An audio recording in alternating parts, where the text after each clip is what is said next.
Naomba tusikilizane ndugu zangu. Oni langu ni hili. Hili tukio limekuwa ni la ngapi? La pili. La tatu. Moja. Hapa ilisadikika kwamba tuna tukio la mtu mmoja. Leo tumefukua watu wangapi? Mafuku ya watu wangapi? Wawili. Sasa ndugu zangu, hii leo ilikuwa ni kwamba aliyekuwa akihusika kuishi kwenye nyumba hii, ili tutoe uhakika kwamba hii ni fuvu la nani na hili ni fuvu la nani, ilikuwa aletwe mwenyewe, lakini serikali nayo inasema haiwezekani. Sasa je, kama kweli tunazika, je, tunazika kwa utaratibu upi? Aliyekuwa anahisiwa kwamba ni mwanae, hatimaye haikuonekana kwamba ni mwanae.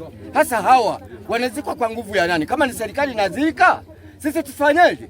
Tusihusike, si vinginevyo watuletee yule mtu aliyehusika kwenye mauaji kwa sababu anajulikana.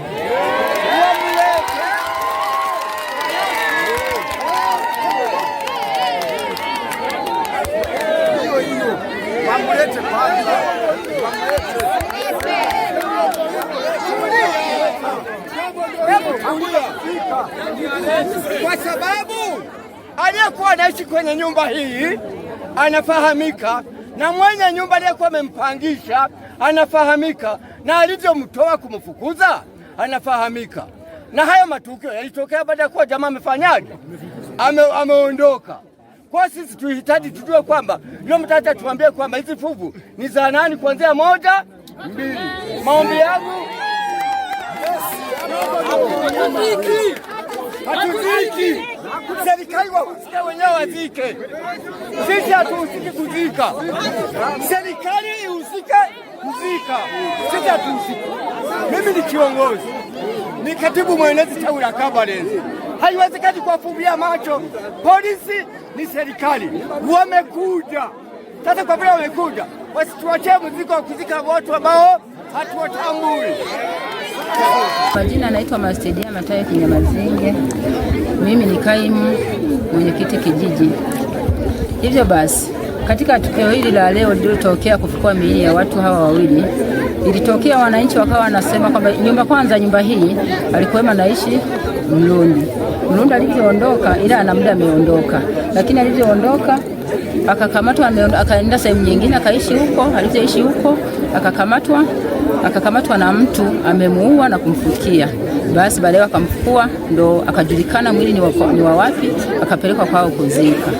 Basi kwa jana ndo kuna baba aliyekuwa amepotelewa na binti yake, akaenda kutoa taarifa kituo cha polisi Mugoma.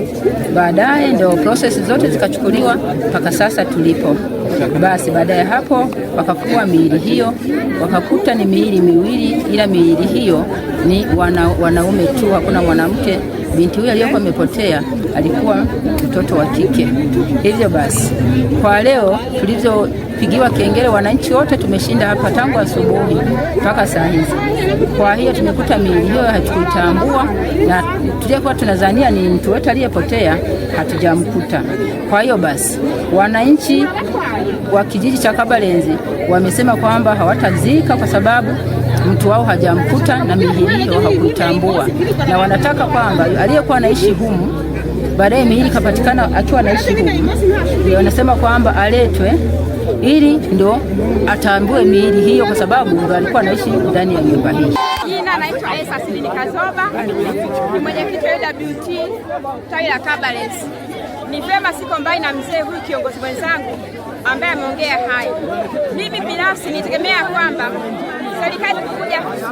serikali inapokuja kuangalia miili hii, nikajua tuko nao kitu kimoja, lakini ambapo wamekuja sivyo ambao tumetegemea sisi kama wananchi wa Kabalenzi. Nitegemea huyo mtuhumiwa ambaye yuko magereza, kwa sababu miili yote hii alikuwa anaifahamu kama inavyosadikika kwa wakawa wananchi tunavyofahamu sisi. Tulijua hata mtuhumiwa huyu watakuja naye kama kutuhakikishia hao watu ambao wamehifadhi kwenye hiyo nyumba. Sasa tunashangaa sana kuona serikali inachukua maamuzi ya kudai kwamba sisi raia ndio tuzike, ambapo wenyewe ndio wakitupa mwongozo na wakaa ambacho wanakuja ukifanya. Kwa hiyo mimi siko mbali na kiongozi mwenzangu. hiyo mili itakuwa tuikatae mpaka huyo mtu atuletee hapa, atuhakikishe kwamba huyu ni fulani bini fulani. Kwa jina naitwa Jennifer Amos. Kutokana na hili lililotokea, tukio hili ambalo limetukuta sisi wana Kabalenzi, tulikuwa tunaomba hao wakuu ambao wamekuja kulishughulikia. Kuna mama mmoja ambaye alikuwa anaishi humo na mwanaume alifungwa, mwanamke akaachiwa. Sasa tunachokiomba sisi wana Kabalenzi, tulikuwa tunaomba wapeleleze yule mama alipo, wamchukue maelezo tuweze kujua hili litokeaje, kwa sababu ndiye anajua kila kitu.